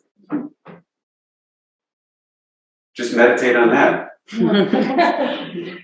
Mayans knew at the year 2012, but this is all the graphics together. There's the sun, there's everything spiraling, and this is a lot to take in, but you get the idea. It's combining all of those motions up and down through the galactic plane. It's a lot to take in. On December 21st, 2012, for the Mayan calendar, for the first time in 13,000 years, our solar system and sun crested the, pretend like you can see that, crested from below the underworld of the galactic plane to above the conscious line of the galactic plane. It wasn't the end of the world, but it was the end of an old time of consciousness, of being in the darkness, being in the underworld, being below. The end of the Kali Yuga, the end of the patriarchy, the end of the old age. Moving towards the light and moving towards the age of truth, or that's at least a possibility. Our solar system and sun passed north of the galactic plane for the first time in 13,000 years. A shift of consciousness and a new sun, or a new age was born. The Mayans used the phrase, it's the age of the new sun. Some people say, what do you mean? The sun looks the same after the day. The sun has consciously changed after it crossed the plane of the galactic north-south line. 2012, to 2025, the mind prophesied this was potentially going to be a chaotic time depending upon collective free will choices. So from that galactic shift until 2025, it didn't have to be chaotic, but it seems that that's what we've chosen. Go. Can I speak to that? I also feel like it's partially chaotic, not because we're bad people. Some people make bad choices. But I think it's chaotic because it's shift. We're changing. Like, it's crazy. We don't know what to do per se. We're trying. So it's, chaotic's not a bad thing. Out of chaos comes order. And I think as yogis, one of the things that can behoove us is to learn how to kind of navigate the chaos. We like everything orderly. And that just let there be a little bit of chaos and you get you. How do you navigate that? Maybe you have to get better at rowing the boat or balancing on 2 feet, but if the more tools you have in your toolbox to go with, like, oh, here comes this and here comes that. We want to predict it, we want to plan it. That's partially why we're all here. A little bit. I'll just say this quickly since you've heard it, I won't explain it. Galactic time curves at 1 degree every 72 years. So every 72 years, time and space from our perspective moves 1 degree. How do you understand this? If you look up in the sky at a star, it's just April Ryan, that's one most people can find, one of the bright stars. It takes 72 years for that star to move 1 degree towards the east. Over 26,000 years, that star will rotate all the way around and back to where it was. Does that make sense? For most humans, how long do most modern humans live in the Western world? We live such a short amount of time that we don't live long enough to see the arc of time in our consciousness. And so many of us are locked in time as linear because we are not living long enough, if we just go to the material world, to see that there's time moves differently. But all time space curves, and we know that. Moon is 28 days, it goes around. Solar, 1 year goes around. Pluto, 250 years goes around. Anything other than our clocks, well, in our clocks, they go around 24 hours and then they repeat. And everything, this idea of linear time, I don't know how we've gotten locked into it. And you can understand it by a plane. If you fly east, you'll come back west. Time space is curved. And then, this is a great one. I don't think I've properly paraphrased it from the Upanishads, but be mindful of your thoughts. Thoughts become your judgments. Judgments become your beliefs. Beliefs become your words. Words become your actions. Actions become your habits. Habits become your character. Character becomes your destiny and karma. So what happened in the past is looping back around to the future. Time is circular. Karmic time is circular. Karma is curved. Whatever's happening to you right now in this moment is coming from all the free will thoughts that you've had in past lifetimes and dimensions manifesting as your reality. And so when something comes in your field, it's not random. Nothing is random. And the way you perceive it is completely dependent upon your state of consciousness. There's a phrase that we don't see the world as it is, we see the world as we are. Einstein said that, along with all the ancient teachings, along with Tesla, along with Gandhi. And here's the samsara wheel: life, death, birth, life, death, birth. Time is looping. It's called the samsara wheel. This is true for souls and for nations. It's in alchemy everywhere. This symbol of the Ouroboros is either 2 or 1 snake eating its tail. Time is circular, space is circular. The alpha and the omega keeps going around. This symbol here is black sulfur. It's like this is what you need to transform shadow work to stop doing this. Do you want to talk about this or should we? Here we are, 2023. Well, This is one of the hallmarkers of guiding us into the age of Aquarius. The planet Pluto is shifting first for just a few months into the sign of Aquarius. It hasn't been there since 1777. It's going to go back into Capricorn for the rest of the year with retrogrades, but then it will permanently ingress into Aquarius in 2024 on January 21st, which is the same day the sun goes into Aquarius. Isn't that interesting? I think that's the official dawning of the age of Aquarius is on that day. We both feel, and a lot of other astrologers feel, that by 2024, on the 21st of January, it will feel much more Aquarian in the field. Previous cycles, I put this up before, 1777 to 1798, revolutions, nations, science and technology all were in the forefront then. The previous cycle was 1532 to 1553. This was the Reformation, Copernicus, the Spanish colonization. It was also in the printing presses.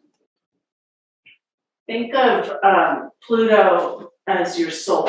So if you look at your chart, Pluto moves about every 13 to 15 years out of the signs that, isn't it right? 13 to 33 years. Baseball. But you're in generations. So Michael could call out all the, I don't know the years. If you were born from, is anybody born after 96? Anybody born from 84 to 96, your Pluto is in Scorpio. If you're on a cusp year, like if it's 96, it could be either, but you're in that. If you were born from 1970 to 1984, you are a Pluto Libra. Find where Libra is in the chart, for sure find your Pluto. If you were born from 1957 to 1970, you're a Pluto Virgo. If you were born from 1934 to 1957, you're a Pluto Leo. This Pluto defines generations. And there's a flavor to it. So Pluto Virgos, that's myself. Virgos are about health, we're about Mother Nature, we're about getting our ducks in a row, organization, etc. Health choices. This is the Pluto Virgo generation, people in that swath of time. This is when organic food started happening. This is where we started kicking on recycling. This is where my body, my choice kicked in. That generational group pushed that movement. The influence of Pluto in whatever sign it's in is a generation of people that help push a movement along. So Pluto is now shifting big time. This is a big deal. A whole generation is going to be born under Pluto Aquarius. And this is what kind of people, the little people's coming out, starting in 2024. They were still born for 2 months this year. Yeah, because it goes retrograde. We get a little flavor of it that March 23rd through June 11th is like the peak. We get to peak at what it's going to look like in 2024. It's like a little teaser. So I expect big energy there because Aquarius is evolution, revolution, community. It's change, it's lightning, remember? So we're going to get a little hint of what that looks like probably in that March period. March to June period. Just be aware, March is, if you want a marker for 2023, March is going to be a wild month. Great. This isn't the only thing happening in March, as I was saying. There's tons of things happening in March. And this shift temporarily into Aquarius for 2.5 months and then back into Capricorn, be aware of this. For 2 months, it might feel like, oh, Aquarius age is here, and then boom, back to Capricorn. It's not bad or good. But it's like stepping into a season and feeling like it's spring and getting rid of the winter coat and being like, it's still winter for a little time. Not bad or good, but just be aware that it's going to phase in and out and then in. Does that make sense? Yes. Pluto and Aquarius, alchemy, transformation, bringing things that were once unconscious to the conscious. That's part of pouring out the water out of the pot. The pot is a symbol of consciousness, the container, and the water pouring out is what is being revealed. Pluto and Aquarius. During this time that we're still in, remember to 2025 is when it was said that it could still be very chaotic. Power may resist structure changes because the old way of unbalanced Pisces is hierarchy. Balanced Pisces is unified. Hierarchy is some are above others. Animal Farm book. Equality. So balanced Aquarian energy is equality, equanimity, level playing field, everything, non-dual, non-local, etc. So we're hearing this in different ways. During this time, likely there will be strange wars and conflicts over water, information, and technology. This is gonna sound like I'm promoting don't give a damn. But I wanna say that the wars are going to be created as a distraction to you, so that you will fall prey to the chaos.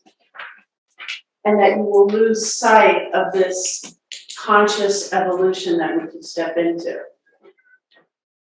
And it's really hard when you see people on your news being bombed to pieces and you need to do something about it. You feel a call to action. I need to go help. I'm not saying to do what's in your free will choice, of course, but also having your awareness that this is a distraction on a large count. And this will polarize you. Yes, it's trying to keep us in the polarization. Fear, polarization, control, forced, isolation. So another way to say it is don't couple your consciousness to that. What you direct your consciousness towards, you will attract more of. Remember, you are the seed planters. It could be a little bit cold out and wintry while you're still working on the seeds, but you know what to plant now. If you focus on the weather shift for a little bit, you'll lose consciousness of what your task is. Does that make sense? Yes. Stay focused on what your soul has brought you here to do. It doesn't, like Katrina said, follow your own conscience and intuition, but the more that you watch the news, the more that you get caught in the polarization of politics, the more that you get in the polarization of medical politics, you will attract more of that to you, and it will polarize your consciousness. Going back one slide, things that are under the scrutiny of Aquarius and Pluto, metaphysics, spirituality, things non-physical. You'll see this in science and you'll see this in spirituality and religion. Huge shifts. Some of them will be welcomed in, some of them will be resisted greatly. Energy systems. Here's a thought. This is a Tesla thought, and he more than thought it, he realized it. Energy, he called it radiant energy. It's everywhere at once and readily available to everyone for free.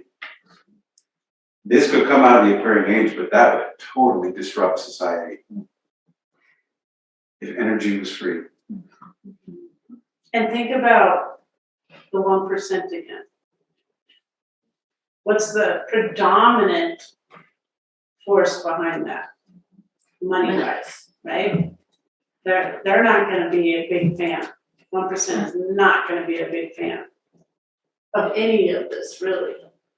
I mean, just on a really microscopic level, when I was a teacher in public education, whenever new reforms came in, all the teachers would sit around and go, this is bullshit, this is never gonna work, this is stupid, this is dumb. And it may have been the most innovative change we needed. But the implementers of the change weren't on board because we had to change radically what we were doing, so we poo-pooed it. This isn't gonna work. I don't wanna do this. That means I have to learn technology, I mean, right when I got out of teaching is when everything became PowerPoint oriented.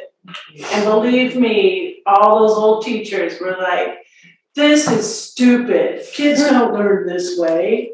Oh, great, now we're giving kids technology instead of me as the great teacher. That was the rationale behind it. So you can see, like, on a microscopic level, how that goes on the big field. We don't want to change because it's work. And it might be, I'm out of a job on top of that. We've all seen all of this coming through already. We could just talk about information wars, misinformation. This was a buzzword of the last 2 years. They're spreading misinformation, this is information, this is, and then control, censorship. That's an Aquarian war on metaphysical consciousness.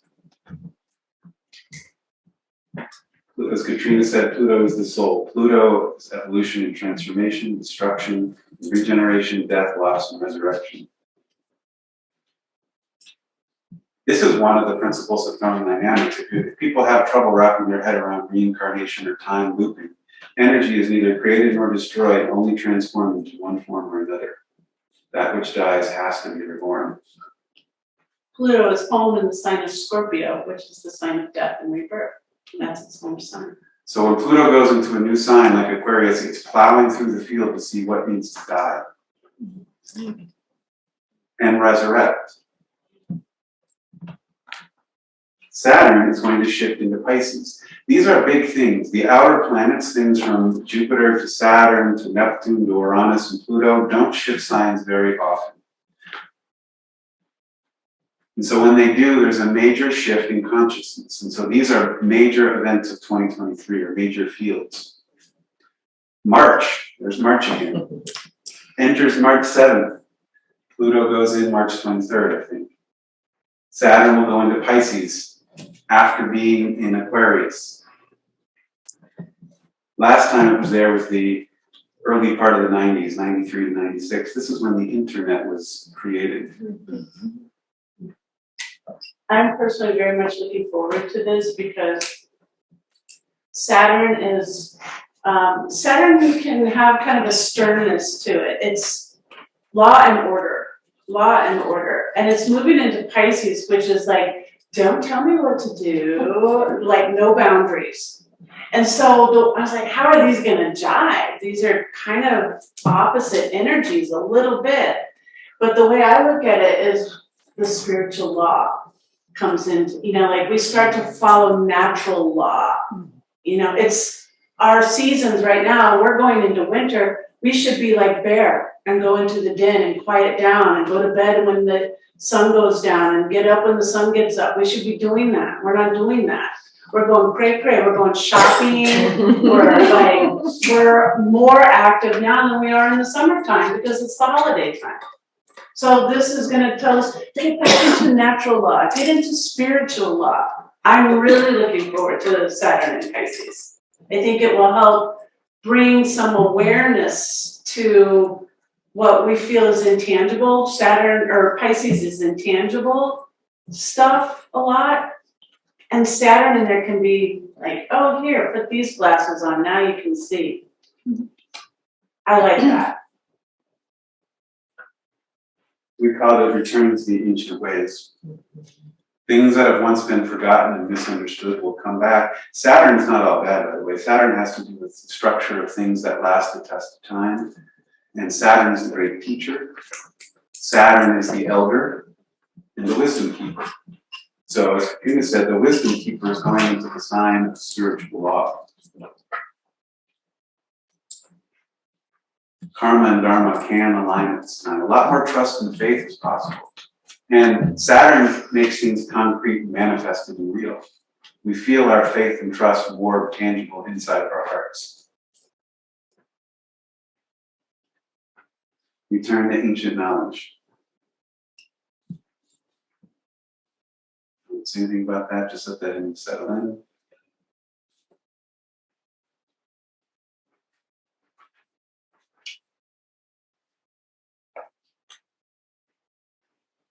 Neptune is not changing signs, but it has been in the sign of Pisces since 2011. It changed into 2011 right when the Fukushima disaster happened, which is still happening, by the way. Didn't go away, we just stopped reporting them. It's still dumping just as much radiation into the ocean as it was back when it started. Neptune is in there for 14 years. Look at that, 2025. What's that number? And it's the ruler in correspondence of Pisces. So another way to say this is Saturn has now entered into the home of Neptune in its home sign. So Saturn is under the guidance of Neptune, which is spiritual law, unconditional love. But the shadow side of Neptune and Pisces is confusion, chaos, delusion, addiction, constantly shopping. It's funny, it's not funny, it's delusional. Numbing yourself. They're coming together in 2025. So prepare. Saturn is going into the home of Neptune, riding through there for 2.5 years, and then in July of 2025, Saturn will conjunct Neptune for the first time in 165 years, starting a whole new cycle in Aries. They'll conjunct at the very first degrees of Aries. And this again is like completely new things happening. The last time that Neptune was in Aries was in the 1860s, the Civil War in the United States, and Reconstruction and all of that, but it was also the time of the Transcendentalists and the poets and Walt Whitman spiritualized into nature. Jupiter will change signs into Taurus. There's that bull again. In May of 2023, and be there for a year until 2024. Right now, it's in the sign of Pisces, about to go into Aries for a short amount of time. To us, this is about practical knowledge put to use, visions and beliefs manifested. You want to say something about this? I think of Taurus as our values, what you hold as your values, what's important to you, and Jupiter is expanding them. It's the big teacher that puts the awakening. You get the aha, I get it, now I understand. And so I feel like there's a big awareness to our values as a collective, and we'll create a stronger value system than what we're working in now. Right now, we're still in that materialism. That's our values. You know, get a nice car, get a nice house, get a nice partner, get a good job, 401k, etc. And we're going to go, where? What is this? We need to shift. And this is a big dose of that. And Taurus is also representative of earth energy. It's the agricultural world. So I think this is a big shift in how we're going to grow our food, how we're going to take care of the land. I think we're going to see regenerative farming coming into play, regenerative agriculture big time, like exponentially, like government funded, as opposed to the poor guy that has to figure it out for himself. And also, Taurus represents self-love, how we love ourselves. And I think this Jupiter is big, expanding that awareness of the importance of taking care of me. That it moves from feeling guilty and shameful for taking care of me into it's a necessity to take care of me so that I can better take care of you. That to me, this all looks really good. Jupiter, when it goes into Taurus, will conjunct the North Node. The North Node is where there's an eclipse. I'll let the eclipse in just a moment. May 30th, this will be the thing. This is positive, well, harmonic. It has a lot of harmonic potential. The North Node is where the collective path of evolution wants to head towards. And so Jupiter, this visioning, this energy of making things manifest and what you want to do in the world, is connecting up with where the collective evolution point is. Make your visions a reality. January 21st of this year is the water rabbit for the Chinese New Year. Ruled by the Chinese goddess of the moon, Chang'e. There's the white rabbit again. Remember you shell at the beginning with the white rabbit and water? Water is a huge theme. 2023 Chinese New Year moon goddess Chang'e. It's about peace, calm, healing. After the water tiger. The water tiger's fierce. Look at him back there. He's determined. Or she's determined. Rabbit energy is about beauty, art, crafting, connecting to the arts, architecture. The more right side of the brain or yin or feminine. Food and earth. You've heard these themes already. Harmony, feeling of intuition and kindness, abundance. Remember the old principle in the age of Pisces, scarcity. There's not enough for everybody. There's just enough water for my family. Sorry. Yin. Yin is not weak, it's powerful and subtle. This is your intuition, this is your emotions, this is your inner knowing.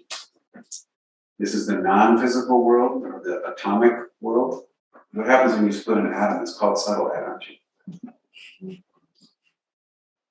Water nurturing, and the water rabbit in Chang'e relates to Neptune, Pisces, and in the body, the kidneys. Kidneys process water.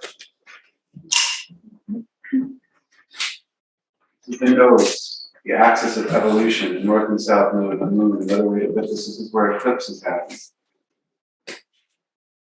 The north node is where your soul is wanting to go. The south node is where your soul is wanting to feel where it's been.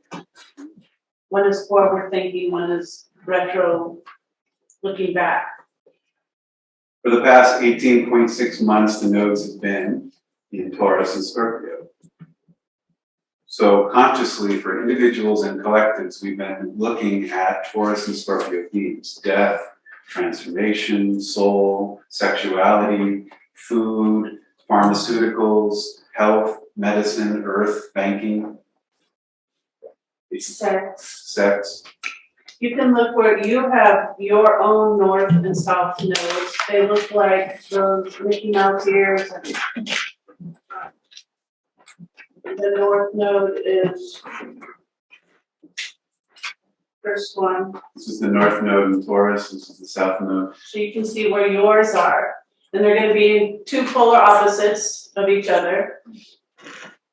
And so you can just for your own self know, my north node means this is where my soul is wanting me to evolve towards. My south node is where my soul is wanting me to heal some things. So when you get an astrology reading, oftentimes if Michael's looking at that, because he's one of those readings, he'll look for south node for karmic stuff that you're working on. Which node has the ears on top? South. South node. South. Cute. You see this shape here? This is sort of iconic, guys, but it's the same water vessel that the water bear is pouring out. Are they on the inside or the outside of our? For yourself, look at the black symbols, ignore the green ones. Oh, Look at right. the black symbols. Yep, that is Leo. The nodes basically tell you what the karmic load is this lifetime, what you're working on, what you're here to unfold. Also past lives. The nodes will shift to Aries and Libra in July.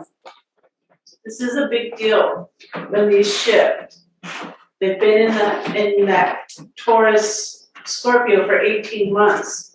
So for 18 months, our whole collective consciousness, the world at large, has been focusing on these two axis points. Taurus being values and earth and love, self-love, and Scorpio death, merging, finances, and now they're going to shift. So I think it star this date on this shift. July 18th. And just several days after they shift, they come into a square with Pluto.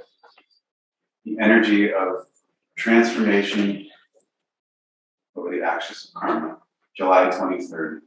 Let's just, And again, this isn't a date, this is more of a field. Pluto moves slow, so the node, so it's like the second half of July to the first half of August, is this field. It's not good or bad, but this is the energy of things that need to die and transform meets the axis of karma. It's also karma, don't think of it as bad, part of your karma is the things and gifts that you are here to unfold. And so it's stepping into both, it's putting a charge at both ends. Wake up. Now, this is the collective's north and south node. You have your individual north and south node. And if it just so happens that it is in Aries and Libra, it's a double down for you right now. If you want to know how it's going to specifically influence you, find where Aries and Libra are in your chart. That's where it's going to pass through. If you have Aries in the 6th house, you're going to have the north node in your 6th house. So wherever you have Aries, whatever house that in, that is where this energy is going to play out. And on the opposite side of the wheel will be Libra, they're opposite each other. You'll have this experience. Those little numbers are the number of the house.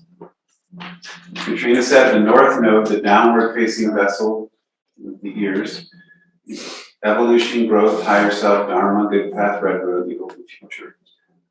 South node, and the north node Aries, so things that the collective consciousness are moving towards or being asked to is being soulful, truthful, open-hearted, leaders, purposeful, potent, self-disciplined, trustworthy, courageous, honest, present, kind and generous, identity created from within. The opposite of identity created within is you are your stuff, you're your gender, you're your education, you're your social status, you're your body. This is identity within. Regardless of my external world, I know who I am. I'm a soul. Focused, centered, and decisive. If you need another word for it, these are all harmonic expressions of the masculine. Aries is relating to the masculine energy. Everybody has masculine yang, solar energy, or Aries energy in them. And so we're all being asked to stand up in the positive expression of our masculine side. Everyone. You think about what Aries people, they're fire starters. They like to take initiative. They're leaders. They're the first one out of the chute. They're going. They're taking charge. And the North Node, as a collective, is asking all of us to do that. Like, step into your power. Take charge. Let's go. Game on. Excitable. And the house that this is in your chart is where you are personally being asked to step up. If it's in your 2nd house, it's around self-love and resources and finance. If it's in your 4th house, you're being asked to step up around family and home. If it's in your 9th house, you're being asked to step into your philosophy and understanding of beliefs. If it's in your 12th house, get spiritual. If you don't know what all those things are, you could ask us. You could get a reading, but you can Google it too. Like, what is 1st house energy? What is 2nd house energy? South Node is going to be in Libra. This is what needs to be healed, transformed. As a collective. As a collective, codependence, controlling, laziness, unbalanced, unequal, power struggles, insecure, unfocused, weak, fearful, indecisive, selfish, lost in fantasy and media. That's a big one. Sure. Gives minimum necessary. A lot of people give the minimum necessary because they're afraid if they show their authentic self, they'll be rejected. And so I'd rather give nothing than risk being ridiculed or turned down. This is a karma. Stand up and be authentic. Offer your heart enthusiastic, 100%. Don't give the minimum because you think you might be rejected. I shouldn't say don't, but transform that. Unreliable, untrustworthy, and passive acceptance, also passive aggressiveness. How do you know where this is showing up in your life? Find where Libra is in your chart. What house is it covering? And you have this work in that area of your life. And another thing to consider is what planets are also in there with it, because those planets are affecting that as well.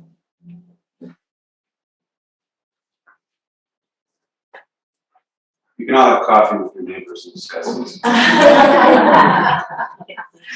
Every year, there's at least 4 eclipses, sometimes as many as 7, but always at least 4. There'll be one on April 19th, a total solar eclipse in Aries. May 5th will be a penumbral eclipse. That's kind of what this is, a penumbral, and there's a ring around it. And then there'll be on October 14th, an annual solar eclipse, and October 28th, a partial lunar eclipse. These are happening over these. The eclipses happen over the node points. The sun and the moon come right over that nodal point.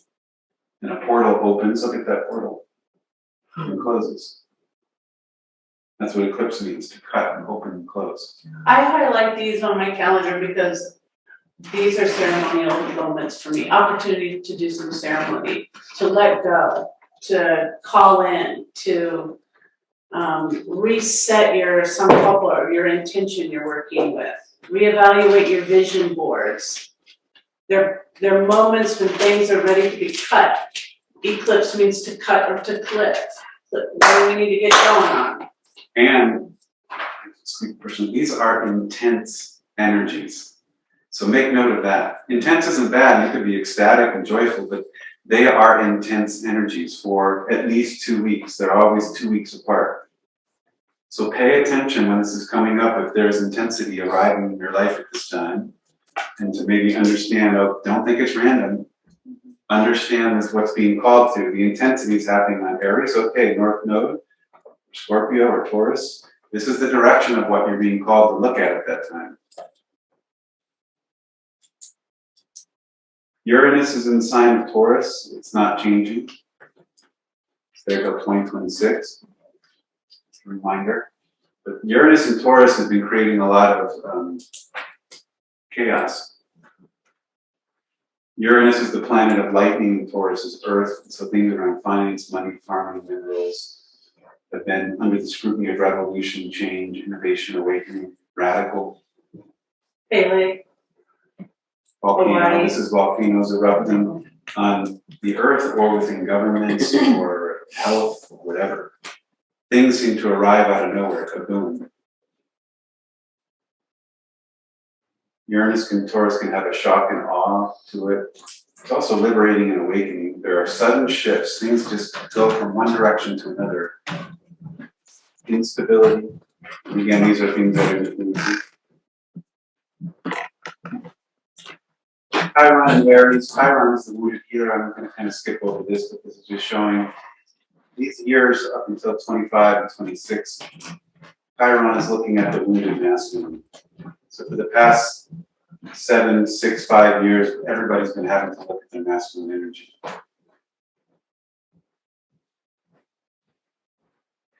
Mercury retrogrades, people like these. There's 4 of them. Mercury retrograde is not bad or good, but people often experience turbulence during that time. Because Mercury affects transportation, communication, finances. Those are the main things. Why is that? Why is it disruptive? Because those are usually the main things in people's lives that they count on as routine. Communication, finance, and transportation. When your car breaks down, that's a bummer. When you send the email to the wrong person, that's a bummer. Especially when your money goes out of whack, that's a bummer. But more than bummer, it pulls you out of your mundane routine of consciousness and is trying to draw you in to see something needs to change. It's pulling you out of your normal field of consciousness, if it's showing up that way. Some people during Mercury retrograde feel synchronicities all over the place. You're in alignment. Whether Mercury retrogrades are harmonic or disharmonic depends upon how aligned you are with your Dharma and your soul.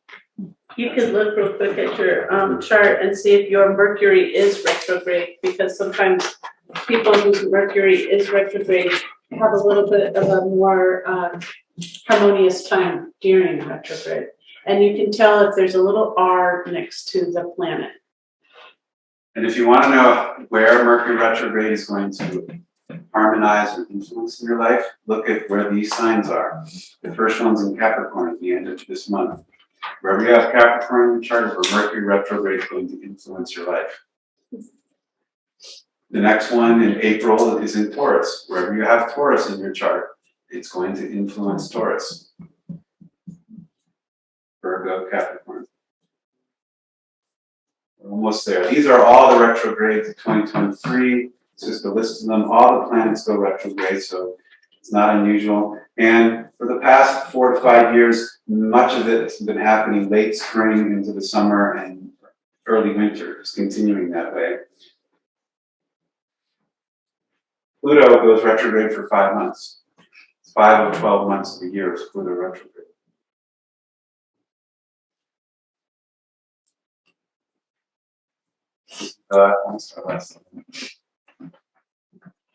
So beyond 2023, as Katrina said, we're feeling that around 2024, 25, really 2026 is when we'll really start to feel, this is when that Aquarian energy, that shift, the end of kind of the Corona time, doesn't mean that that phase is over. But what is congealed during that time is what we're going to have to deal with in 25, 26, 27. That phase of consciousness is coming to an end of the cycle. It's exposed a lot of things around fear and people's state of where they are with their karmas. And now it's like, what do you do with that? Do you want to stay there? Do you want to go forward? Do you want to evolve? Oops. In 2024, Pluto will permanently go into Aquarius for almost 30-some years, or 20-some years, 21 years. Jupiter will conjunct the planet Uranus in April. That's going to be a huge energy. In 2025, Neptune will go into Aries. We talked about that, starting a whole new cycle of 165 years. Saturn will conjunct Neptune. That will double down on it. The planet Uranus is changing signs into Gemini for 7 years, 2025 to 2032. Uranus will trine Pluto. That's from harmonic. Neptune and Saturn will sextile. That's harmonic. You don't have to know all these. I'm just trying to think. These are harmonic energies. These are. 2026, Chiron goes into Taurus. Woo! Finally out of Aries. Uranus will trine Pluto, Neptune, sextile. So these are all, I've highlighted here, harmonic energies. You really feel that this is the crossing point here. 2024 is still kind of transition. 25 is still sort of transition, but by July, it's really going to be a whole change in the way the consciousness is unfolding. And if you have done the seed work from now until then, focus your consciousness on what you're here to do, not on the dystopia or the fallout or the polarization, this will be very different for you. 26 is when this will really feel integrated, and this is the shift in the societal or world consciousness. Things you can always do. In any year, but in this year in particular, find gratitude everywhere. Gratitude will change your conscious field every time, in any moment. It's easy to do, but we forget it all the time. I'm grumpy, I'm pissed, that jerk, whatever. Gratitude. I don't want it. But if you take 3 minutes and shift your attitude to gratitude, it will change your biology, it will change your physiology, it will change your mind, it will change your karma. Trust your intuition. This is huge. Stop looking to astrologers and other people to tell you what's going on. It sounds funny, but it's true. Astrology is a tool to return you to your intuition, not to listen to another astrologer. This goes for anything, but if you have intuition, listen to it, follow it, cultivate it, take care of it. It's not a one and done. It's an everyday thing that you interact with as a field. It's your yoga, it's your dharma, it's your sadhana. Every day, feel into your intuition. Raise your vibration. If you're watching porn or horror movie, I don't want to say there's anything wrong with that necessarily, but how do you feel after all that? Your field drops. Or what books you're reading, or the people that you hang out with, or the art you put on your wall, it matters. It's putting a conscious field around you. Change what you put into your vibrational field. Return to nature. That will always help with this. Feel out of alignment with your vibration, go to nature. Nature vibrates at a higher frequency, always. Love the earth. You don't have to know all the intellectual side of how to heal the earth. We've tried that for a long time. The intellect does not heal the earth. When you love the earth, you will make better choices from a heart place. You will align with the laws of spirituality. And your curiosity will open up the field to the answers of how to heal the earth. Love the earth. It's not saying the mind is bad, but we can't think ourselves out of how to heal the environment. You can love yourself into healing the earth. Fall in love with life again. Stop being a grumpy bear. Stop being a pessimist. Stop spreading gossip and rumors.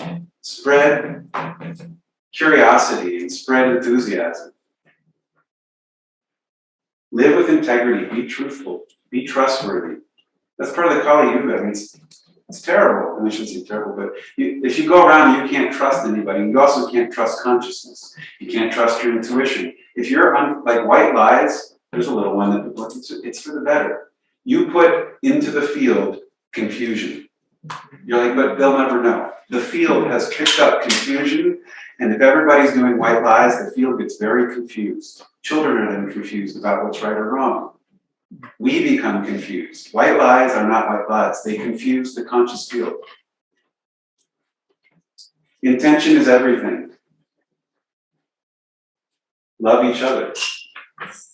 Rebuild community. This is a huge piece of the Aquarian age. Katrina talked about this. Let me say something about it. This is a community right here. It doesn't have to be around this. You could have a Dungeons and Dragons community, but wherever you feel like you can get together and share from the heart and be authentic, that is super important. Isolation and separation is terrible for that and terrible for heart consciousness. Get together and commune, heart to heart, hand to hand, and share in things that you love. Clear your own shadow. Envision the future. If you're not visioning it, somebody else is. Somebody else is planting seeds while you are saying, well, I'm not the one. Step into your rebirth. Sorry to say there's no more slides. Yogi astrologers. Thank you. Thank you. Magi. Victory to love, the love inside your heart. Victory to the light that shines in your mind. Earth, sky, and stars, 10,000 suns shine within us all.